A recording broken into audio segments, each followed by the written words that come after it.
Hi, I'm Adam and welcome back to First Man Photography. Now you join me today on a blustery and windy moor, but it's foggy, it's cold and it's pretty beautiful in all honesty. Not sure what quite is going to happen, but I know we're going to take some photos, have a little adventure. So yeah, I would love it if you were to come with me. Let's go.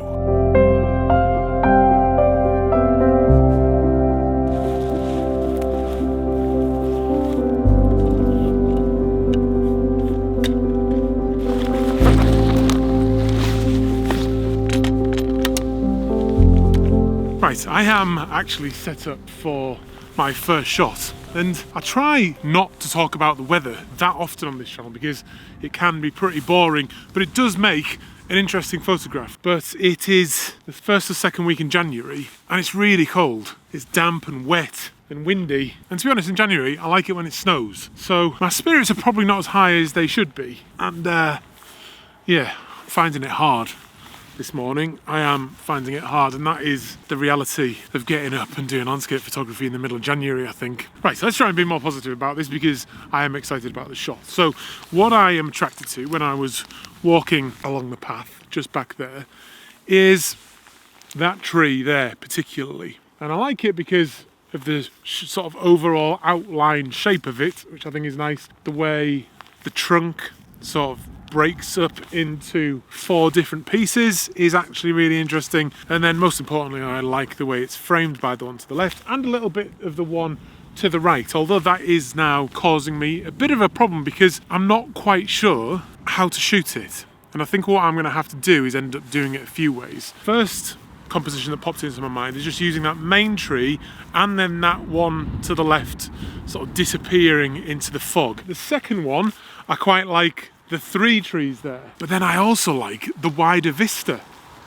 the panorama across the scene there, giving you that context of it disappearing into the mist with the wood there on the left, and there's a road behind there which you might be able to hear as well. The second issue is a technical one because it's actually pretty windy, not excessively, but there is enough movement in the trees to require quite a bit of a faster shutter speed, and because it's still quite dark I'm going to have to up the shutter speed to compensate for the movement, or to stop the movement in the trees, and then bring the ISO up.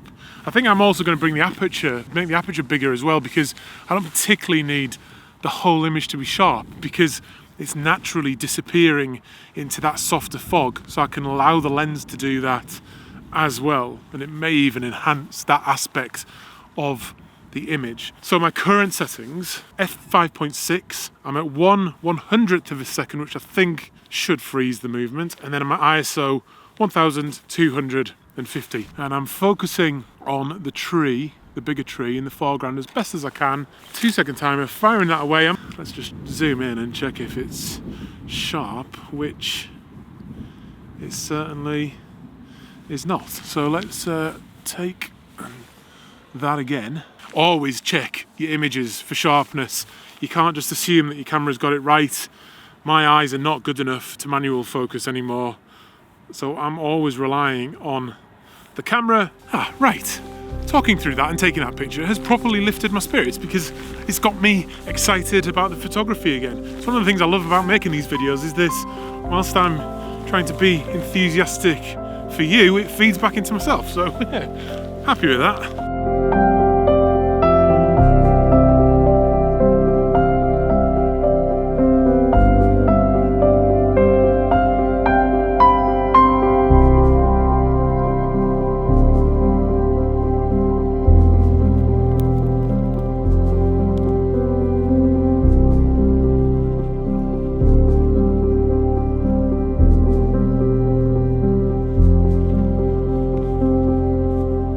Right, I'm set up for another shot, and it's really brightened up now and brought this fog to life even more. Really pleasant place, and I'm kind of nestled in the woods a little bit now as well, so the wind is a bit lighter. Now, one thing I've never claimed to be an expert at is woodland photography. I grew up in the woods, making dens, riding bikes, that kind of thing, but I never was initially inspired to photograph it. I was always about getting up into the hills and the mountains and the big views and the adventure. So any woodland photography you've ever seen me do or talk about, I've learned that all on this channel whilst out doing these videos. inspired by people, particularly like Joe Cornish and his woodland photography, who I think also influenced people like Simon Baxter, who's obviously influenced a great deal of people to try out woodland photography. Now, I find it so difficult, and to be honest, I don't totally understand it, and I'm not sure anyone does, in all honesty. I know a good woodland photograph when I see it, but I see some that people love, and I don't totally get it, if I'm honest. Particularly the really busy ones where it's all texture and it's a bit chaotic. I don't quite understand that. So, not that I'm saying it's worse, I just don't understand it. But what I try to do is create some depth and some atmosphere and some context to bring the forms of the trees out of the wood, essentially. But yeah, I still struggle. And it's particularly I struggle when I find a tree like this silver birch here that is a particularly beautiful tree sitting in the fog there. Now, it's got beautiful separation from the background, and that just would not exist without this fog. What I particularly love about it is the form that it's got, all those ragged branches. It looks quite old, there's bits fallen off it, but it is still alive, and it's full of texture. It's wet as well, which brings out some of the colours and enhances those textures again. It's covered in lichens and mosses and things like that. Really beautiful, but I don't quite know how to photograph it, but I want to. So I'm going to kind of go through the process with you here now. Now, I think it was probably actually better when I came across here. I think that's a better composition of it. I took a little shot of my phone, but that shrub there is right in the way. I've come round a bit, changed my perspective, and given some separation between the shrub and the tree. It's still going to be in the frame, but I think I may clone it out. Don't tell anyone, because it's going to be just in the mist. It should be fairly easy to remove. I'm kind of using the tree as centre stage. I've tried putting it off to the left or the right to bring in some context, but the branches and the forms are so interesting that I want that to be centre stage. It's a portrait of that tree because, yeah, I think it just looks great. So, yeah, this time there's not as much wind, so I'm at f8, 1/5 of a second, much slower shutter speed, which is then allowing me to have an ISO of 100.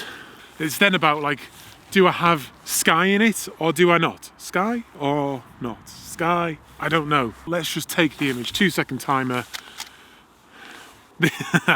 It's okay. I think it may be good even, but it's going to take some editing. And I think that's another thing I don't particularly understand about woodland photography, is how to edit them. Sometimes I do. When it's sunny and it's misty and it's warm, I kind of get it, but by the time I'm finished, I'll probably feel much more positive about it. But if it wasn't a struggle like this, it wouldn't be fun, would it? That's the point. We have to graft for our craft, as Mally Davis would say. That's what I've got.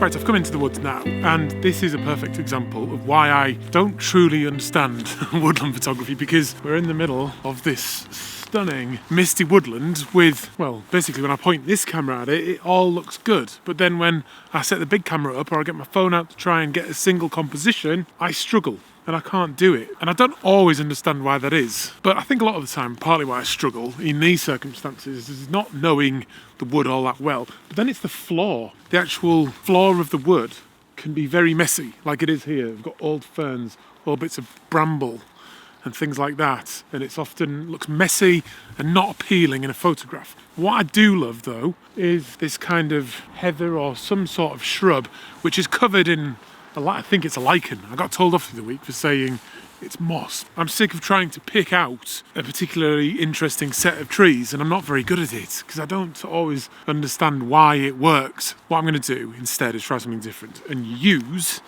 the floor as a main part of the image. I've done it before in this one, but I'm going to try it here now and make this lichen big part of the image, the main part of the image. And the way I'm going to do that is by getting down really close to it and going with a really wide angle. There is this branch hanging down in front, which I'm just going to temporarily lift up without causing any damage because that's too close to the camera lens. I'm going to have to go with f16, I think, because I want to have the tree in focus and try and have that lichen in focus as well. So at f16, I'm at 1/5 of a second in ISO 800 because it is still quite dark. There is a bit of movement in some of the lichen, so I'm going to try it at that shutter speed first. So do that, lift that up, 2-second timer. I think that's quite interesting.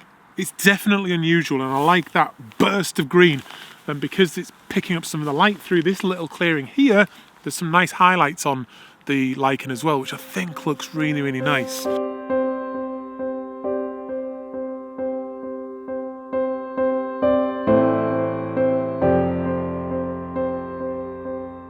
Another thing with woodland is I find it's fairly easy to give in to the temptation to think that a lot of woodland photography looks the same. And if you've seen one woodland photograph, you've seen them all. And I've got to say, I'm guilty of giving into that temptation sometimes. But I think, as someone who tries to make those images, it's important to look past that, because when you do see one that resonates, when you do capture one that has something special, it's so unique and so satisfying. It makes it all worthwhile. Certainly with me, there's no secret to it other than just repetition, doing it over and over again, getting out into the woodland, trying to make some pictures, and then occasionally coming up with something really, really special. But I've said over and over so many times before that we shouldn't always just be looking for unique pictures. Just make pictures. Make pictures of the things you find interesting.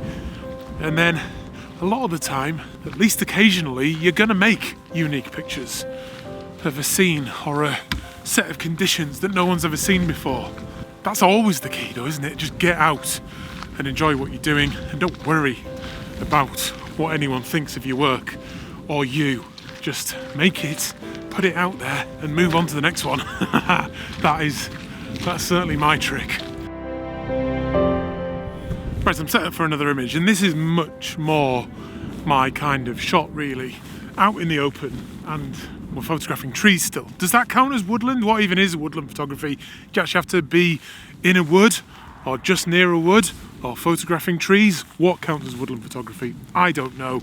Sometimes I feel it's just photographing trees, because I love to do that. Look how the fog has just cleared before me, and the sun is almost pushing through. But I have already captured the image I'm taking. But just, did you see, whilst I was talking, how that completely changed the mood and the scene? Because the photograph I've made has now completely disappeared, because those trees now just get completely lost in the background. But a second ago, and it's probably coming back in right now, the fog is rolling back in. You can actually see it happening. That is absolutely fascinating to watch, the speed at which things change. I absolutely love it. One of the things I've always loved about being in the moors is the bleakness of it and the speed that it changes. I think nature is beautiful in all of its forms, and a lot of the time that's the sort of thing I like to capture. And I think this set of trees here is really showing up the bleakness of these moors. And I think a good way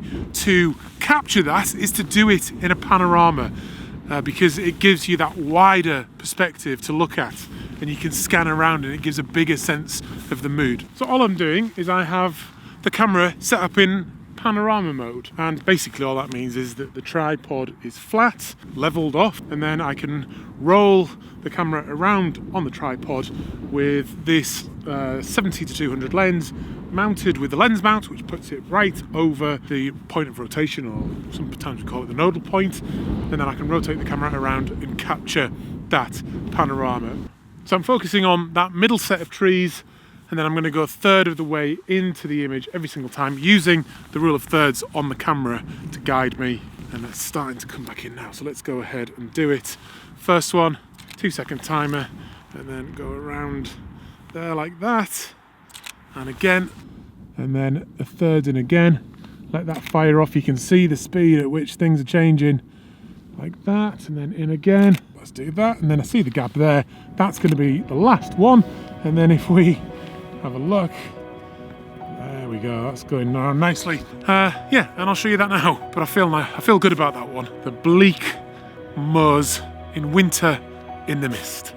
I think it really captures the mood.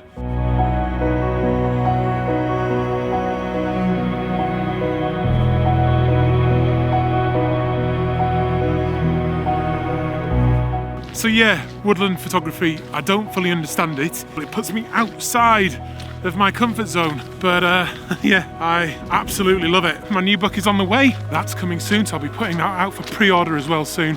But I hope you've enjoyed this one, and I will see you again very, very soon.